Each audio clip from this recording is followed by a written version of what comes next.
যে জায়গাগুলা সবশেষ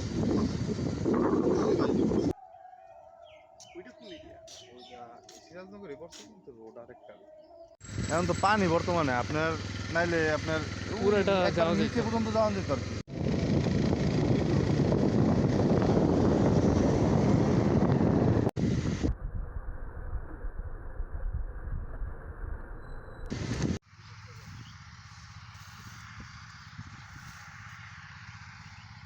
এখানে 4-5 বছর এই রোডে আমি বাইক চালাই, সকালবেলা যেই হাইস গাড়িটা চালাইতাই আর কি। কি সৌন্দর্য গ্রাম বাংলার, এই অফুরন্ত। যে টাকা ভাই সে বেশি